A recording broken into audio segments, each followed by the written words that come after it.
on-base streak of over a season long a year ago, and that ball is lined into center field for a base hit. Sinking going away from him, great ability to keep contact with that one as it went lower and send a line drive into center. Great veteran at-bat there from the veteran McDonald.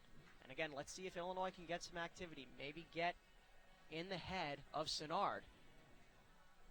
Well, and if you're head coach Dan Hartleb, this is exactly the guy you want at the plate in Drake Westcott.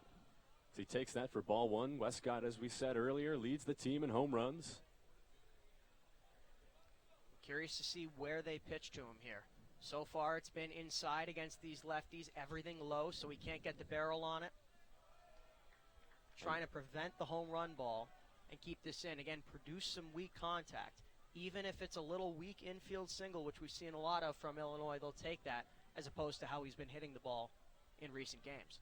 The 2-0 pitch. So Westcott has 3 balls and no strikes on him. And you think he's got the green light here, George? No, make him, force him to throw a strike. Make him prove to you that you can throw a strike. Last thing you want to do is bail out the pitcher, but, you know, we'll see if it's, as he takes a walk there. That's the right move. 2-0, there was a better conversation for it. Does he have that green light? For sure, but, you know, you always want to make the pitcher prove it first. We talk about, in sports, making the other team make the first mistake.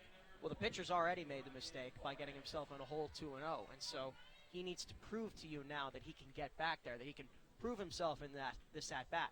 And then when he throws that strike to make it 2-1, then if you see a good pitch, you attack. So Ryan Moorman grounds over to shortstop, and it's a quick double play for the Hoosiers, a 6-4-3. Great play made by Glasser and Cerny in the middle infield.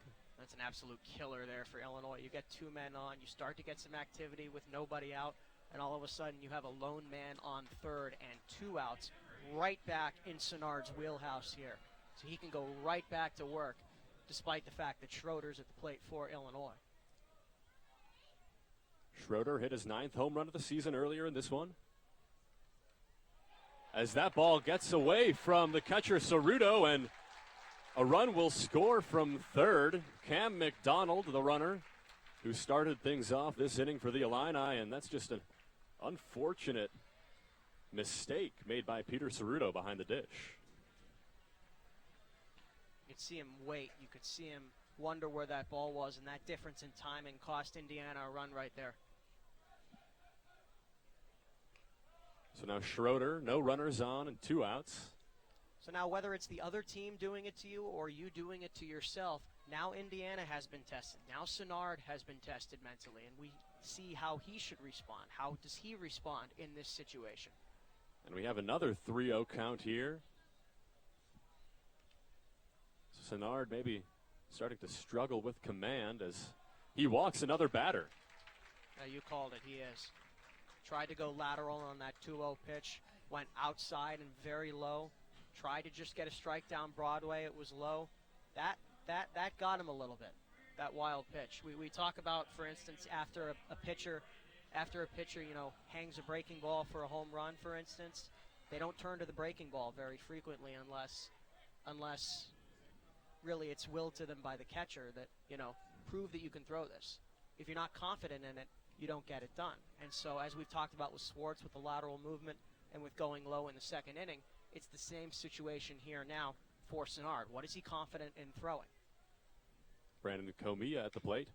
And he hits that one into the gap in right center, and he will stay at first, but Jacob Schroeder advances to third, and the Illini are looking to get a little 2-out rally going here in the third. So just like Jake Swartz, Sinnard now here is not throwing anything low. Even the lateral stuff, a very similar at-bat to what we saw from Cam McDonald at the start of this inning. Very similar, not going low, but keeping it lateral, which favors a right-handed hitter. So now Brody Harding, the great contact hitter for the Illini at the plate, and runners on the corners.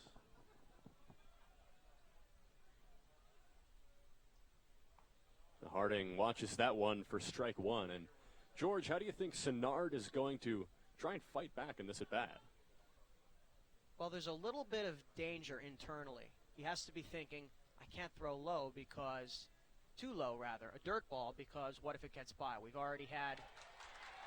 And there is the dirt ball, so that's what, announcer drinks 4 of the game?